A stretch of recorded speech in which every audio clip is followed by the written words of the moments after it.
Guys, welcome to my show where I show you the personal side of inspiring leaders, business owners, and faith driven professionals so you can connect beyond the business card, sharing God, faith, failures, the laughs, and the lessons that make us who we are. So let's dive in. All right. Guys, we are taking a break from business talk and dive into the personal side. So let's welcome Calvin Hampton. Hey, hey. Calvin, can you tell us a little bit about yourself? A little bit, yes, I can. First, I want to say thank you for this opportunity. I appreciate you and everything that you're doing and allowing me to speak on your channel.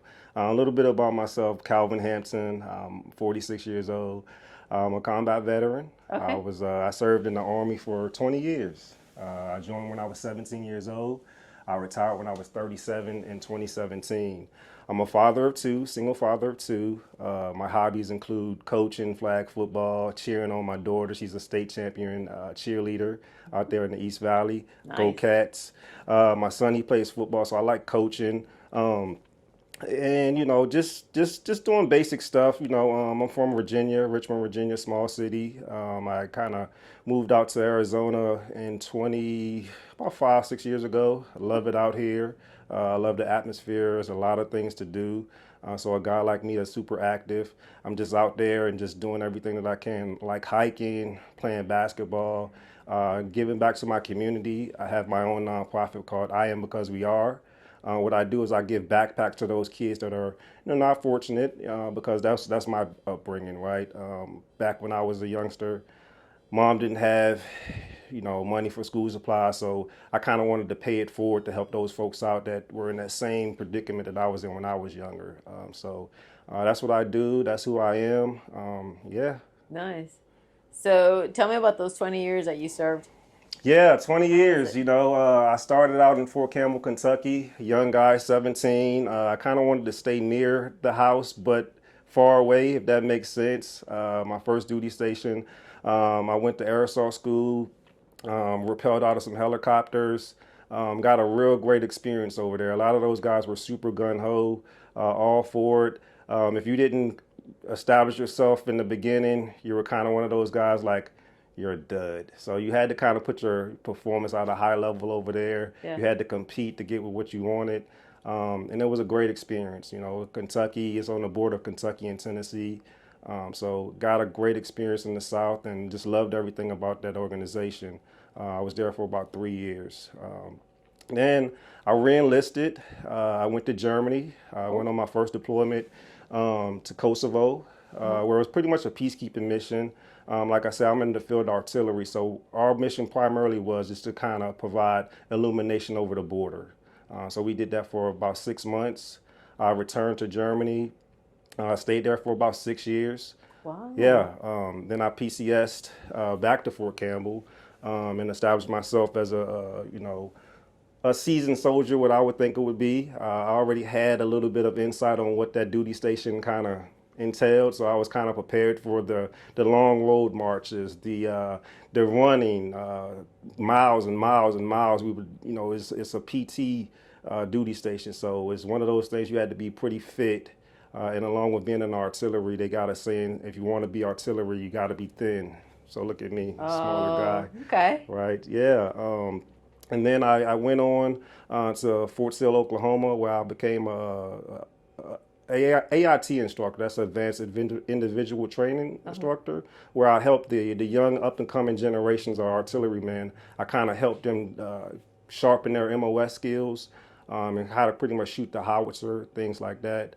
Um, so yeah, I went on to be a OC out in Fort Irwin, California. That's just observer controller, where we replicate realistic battlefield effects and prepare units to go to Iraq or Afghanistan. So we kind of monitor what they do and kind of help sharpen their skills to prepare them for combat. And I finished my 20-year assignment in Fort Eustis, Virginia, where I was the G357 operations guy, pretty much doing stuff for the sergeant major and the general, for us their travel and DTS, things like that. So pretty good career. I traveled a couple states, went to Germany, just had a good experience in the military. I learned a lot. Met a lot of key leaders, a lot of people that influenced me in my career and kind of kept pushing me to go further. So, Wow. yeah. It's pretty impressive. All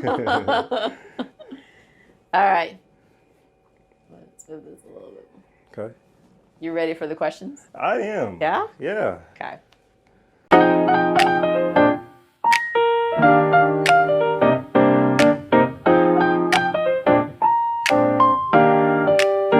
What's something you've always wanted to do but never told anyone about? So I always wanted to skydive. Um, I never told anybody because, as I mentioned, I was in Fort Campbell and, rappelling out of helicopters. I was a little bit scared, but I always wanted to skydive, and I just wanted to get that thrill and that excitement and that, just that adrenaline rush. So that's something that I wanted to do, but never kind of told anybody. That's interesting because you're the second person that's either military, Navy, or something, and that was a little scared of high diving. But where you're coming from, how the heck could you be scared of skydiving? Yeah, it's just I don't know. It's just not sure, but I would definitely like to try it, but Yeah. scared to death. Well, so am I. So, but.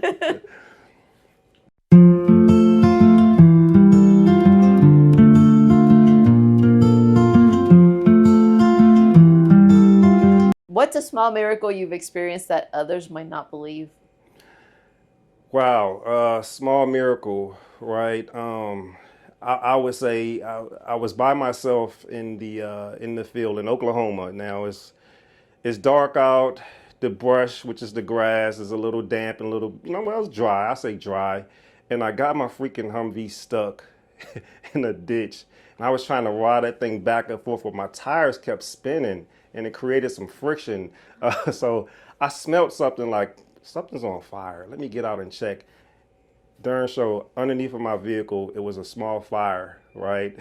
Wow. Small fire, right? And my radio battery was dead. I was trying to say, how am I going to get out of this? As you know, that the fire's getting bigger and bigger and bigger. It got pretty huge. Go to my fire extinguisher. It's out. It's just no more juice in it, right? So I'm like, Lord, please get me out of this. I'm going to get in so much trouble if a Humvee catches on fire during a training exercise. A miracle came by. Somebody was approaching, had a fire extinguisher. We put the fire out, and I got hauled out of there, and I just came out of that situation by the grace of God and by somebody just coming by. So that's my little miracle right there. Probably wouldn't have retired if that Humvee would have caught fire. Oh my gosh. Well, that was a little miracle for sure. Right? Wow. That's crazy. If your house was on fire and you could only say one non-living thing, what would it be? Non-living thing. I'm a pretty big collector in baseball cards, and I have about 300 of them. I would grab that binder because I've been collecting since 1989, I think. Yeah. So since I was 10, I started collecting baseball cards, and I don't really see them too much anymore. So that's one of the things I would grab and go if my house was on fire. So forget everything else, huh? Forget the cell phone. I'm getting those baseball cards. So what's your favorite team? My favorite team? I like the Philadelphia Eagles. Okay. Yeah. All right. Do you go see games? Absolutely. Yeah, absolutely. I know they had the Super Bowl in Phoenix a couple years ago, and me and my son, we actually tailgated a little bit out there. We got to experience that, so it was great seeing that, making that happen. Nice. So if you could pick one animal to run a business, what animal would it be and what business? Animal, business. I like ants. I mean, like, is that considered an animal? Ants? Yeah. I mean, because look, they're organized, right? They come in packs. You never see just one, right? And they can lift something maybe 10 times their weight. So if I had some ants that could run a construction facility and kind of get that up and running for me, guess what? They come in numbers and they can lift a lot of stuff based on a little size. Man, that's pretty creative. ants. That's awesome. Oh, if you could change one thing about the world, what would it be? Um, One thing about the world, what would Yeah. it be? It may be something small to a lot of folks, but I would change the tax thing. Get rid of those taxes. I mean, I like my paycheck. It looks good until those taxes come out and you're like, wow, I thought I was at 70K, but I'm not. So I Yeah. will probably change the tax law and probably erase that. Well, shoot, that's not a small thing. I think we all would agree on that one. Right? Totally. If you could, oh, I already said that one. All right. If aliens landed tomorrow and asked you to come with them, would you go? Do I come back? I don't know if they'll Okay. bring you back or not, but Well, what I will say about extraterrestrial life is we see like on movie shows and all they have advanced technology. Like they got a lot of stuff that's advanced and but to answer the question, I'll say no. I yeah, wouldn't. But yeah. it will be intriguing to kind of get up there and see what those guys technology wise have. Maybe. Okay. Yeah. You know how they say no to strangers. Yeah, right? Yeah. I wouldn't either. Definitely not. I know I was kind of going towards one way that I said, no, I'm not going with no strangers. Nope. Who has been the most influential person in your life? I'm going to go with probably a popular answer. I'm going to say a parent, my mother. She's very influential to me because seeing her struggle and still providing what she could provide has kind of been a driving force in my life to where if you don't have the means to do something, you create the means, right? You get out there, you bust your butt, and you make it happen. So my mother didn't have a lot, but she provided me love. She provided me TLC, and she provided me some kind of structure to where, growing up, I could kind of have that structure in the back of my mind and apply it moving forward. So I would say my mother. Wow, your mom sounds like a very strong woman. Yeah, she's pretty strong. Wow. If you could subscribe to only one YouTube channel, which one would it be? Outside of yours, I would probably say one of those fit channels because they always have so much positivity and they look like they have so much fun working out. When we all know working out, you first start, you're getting sore. When you stop, you're like, it's gonna be heck to get back into it, right? So I would probably say a fitness channel Yeah. because there's always something new out there, some kind of movement that they're always taking to the next level to where you're either reducing the workload and you get better results or you're just kind of maintaining something. So I would say a fit channel. Yeah. Yeah. I've seen a couple of them in I believe it's in either Africa or those are and they're fit. Yeah. They are fit, Yeah. but they're like their music and everything is so motivating and it's like, damn, I never worked out, but I'll Right? do it. Yeah. Yeah. Yeah, it's pretty cool. Yeah, absolutely. I agree. Would you choose faith over fear and why? Yes, I would choose faith because without faith, how will I have the strength to overcome my fears, right? Definitely faith is always the highest. I'm a Christian and I believe in the Lord and Savior Jesus Christ. So without faith, I'm nothing. When I have faith, I fear nothing. Yeah. There's many times that our faith is really tested in things that we don't even see or that we Absolutely. don't know. Yeah, We got to keep that faith no matter what, no absolutely. matter how it looks like. Yeah, Yeah. yeah. What is the funniest or craziest thing you've ever done? Tea party with my daughter. When she was 3 years old, Party? a tea party, and the funny thing about that is, she had all of these little pink things out there, the pink tea kettle and all of that good stuff, and I'm thinking nothing's in that tea kettle. Nah, nothing's in that tea kettle. Definitely is. It was some milk in there, right? I do not drink milk unless it's in like cereal. I'll eat it with the spoon and everything, but when it comes to when the cereal's all gone, I'm not holding that bowl up and drinking that milk. So yeah, we dressed up. She put these big goofy pink glasses on me. She back then I had hair. She put some barrettes in my hair, the little pink ones, and we just had a good time. So I mean, it was crazy because it was a good experience, but it was crazy because the after effect of the tea party, I came out with fingernails painted, big glasses, and barrettes in my head. Nice, nice. I think every father of a girl has experienced something like that for Yeah. sure.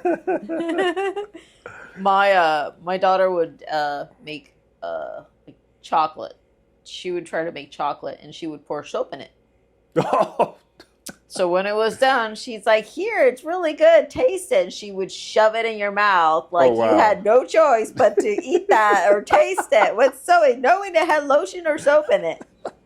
Thank goodness I'm still Wow. alive. Right? Uh-huh. Wow. So if you had to swap lives for a day with anyone, who would it be and why? Uh, this may be a little bit of a unorthodox answer, but I will say my son because I want to see what kind of parent I am. Right? You always want to see what you look like on the outside. Just seeing what kind of parent I am, kind of dad I am. I'll swap with my son.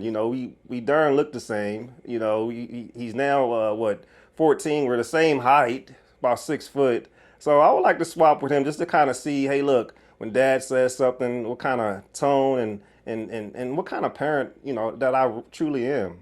So I would kind of like to see what that looks like on the other side. Oh, wow. That's a little different. It is different. Yeah. Yep. We always have to remember, I've just learned this not too long ago, that there's a bigger parent of your child and Yep. he cares more than anybody Yep. else. Yeah. So sometimes we can just let go and go, you know what? He's the bigger parent, so he can take care of Go ahead. him. Do you have a testimony of tribulation that you went through that can help others heal? So, especially in a moment that you truly found God, that has maybe God has brought you close to Him. Yeah. Being a veteran, sometimes when you're deployed and you're out there on a mission or you're on gate guard, and sometimes you're like, all of these things are happening around me, right? And you're seeing your guys fall here, fall there, KIAs, KIA there. You kind of realize and understand, like, I'm truly blessed by being in the same scenario and nothing happened to me.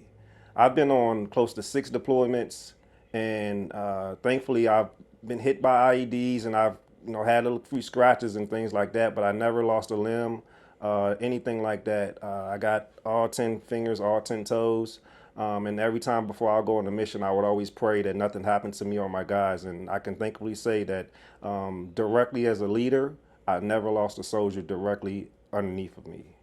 So I would just pray to God and Him having protection over us leaving the gate and protecting us coming back in, and that's my testimony. Just prayers were always answered through 6 long deployments. So that's my testament right there. Wow. Calvin, can you talk a little bit about the organization or whatever you want to talk about? Yeah, Yeah. absolutely. Soldier's best friend. Let's talk about it. So, Soldier's best friend. What we do is we're a nonprofit organization out here in Peoria, Arizona, and what we do is we help veterans that's been diagnosed with PTSD and/or traumatic brain injury, and we pair those veterans with rescue dogs that we look for all over the state, and we make them become a service dog team. I'm the program manager here, so I do most of the interviews for when the veterans apply to the program. I go out to their home, kind of get a good understanding of the veteran's character, their time in service, and if they're a good fit for the program. Primarily, if they got transportation to and from the training, and they got stable housing, and we kind of put together certain things with certain measures. I represent them to a review board, and if anybody out there was in the military, it's kind of like a promotion board where you got people on the other side of the table and you're advocating for the veteran on why they need to come into the program. It's a program that lasts about 6 to 9 months. It may vary based on the curriculum. Some people have obstacles. We have certain milestones. What we do is we put the veteran in certain settings in the public to kind of get them back to a sense of normalcy. So when you got PTSD, sometimes we kind of go back into our cubby hole and kind of stay in home, and we kind of just keep ourselves to our comfort zone, which is inside of our home. Soldier's Best Friend gives the veteran a sense of purpose, also a sense of a helping hand along to getting those veterans out of the home with their service dog. We go to the airport, we board a plane. It doesn't go anywhere, but we board the plane. We put them in the bathroom, those small bathrooms. We teach them if they're traveling alone, they can't leave their service dog with the passenger to their right or their left because there is a stranger, right? So we teach them how to get into that small bathroom with their dog. And we got certain other milestones along that process, but that's the gist of the program. We're pretty much helping all veterans, no matter what branch of service, in the state of Arizona. We pair them with rescue dogs, and they become a service dog team. So, pretty great organization. I think to date we got about 491 graduates, and we've been established since 2011. So, real great organization. Wow. So is it just Arizona where it's Yes. located? Okay. Yes, ma'am. Good to know. Can you give us a tour of Absolutely. the Let's go. To Soldier's Best Friend. This is our training floor right here. This is called our training building. And what happens in this building, we do multiple things in here. We have the training sessions in here. We host graduations. We host events here also. As you can see, Michael, he's been setting up our orientation for tonight. We got a 4-part orientation. He's setting up for part 3 tonight. So we'll have a couple of veterans in here shortly in the next couple hours. So the veterans, when they enter the program, their first 90 days, they come into this facility right here. This is where they'll do their training for their CGC, which is the Canines Good Citizens. Okay, this is pretty much your basic obedience. We have agility stuff over here that's been provided to us, where they kind of build their confidence when they go over there, when they train. And they're in here, like I said, for about 3 months to kind of understand the basic obedience of their dog. Basic things like sit, stay, heel, all of that good stuff right here. So they get the basic obedience here in the 90-day period to prepare them for their public access. If you want to come this way, I can show you some of our graduates. This is our graduate wall right here. So when the veterans graduate, we take graduation photos and we hang them up, just kind of as a remembrance thing for the veterans. They can come over here, they can see their picture up here, and they can kind of just show it off to their friends and everything. But to date, this is most of our graduates right here.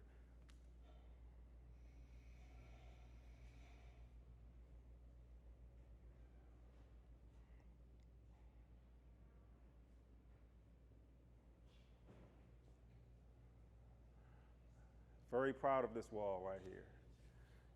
A lot of familiar faces up here. A lot of success stories behind these photos.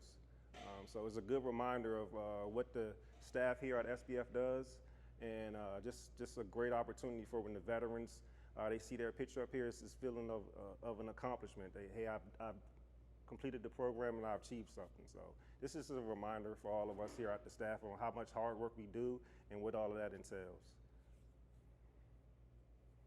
Nice. All right. You want to go outside and we'll show you the memorial wall? Let's go. All right, we can go out the back. Right here, we do this in remembrance of the veterans in their service dog. So if they come into the program, they completed the program, and so say the unexpected happens and their dog passes away, we do this to honor the veterans and their service dog. We keep the water flowing as a remembrance of, hard work. It continues every day. And with this, we pay tribute to all of our veterans and their service dog that has passed.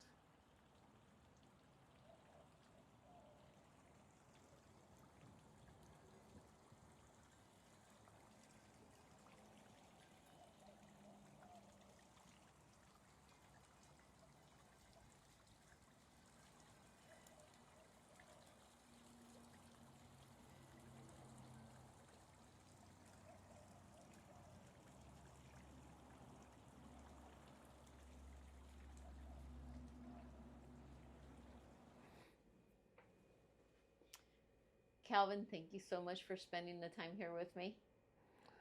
And stay tuned for the next one. Hey, you're welcome. I appreciate you so much. Thank you. Keep doing what you're doing. Thank you. 3 years next month. I love what I do. I was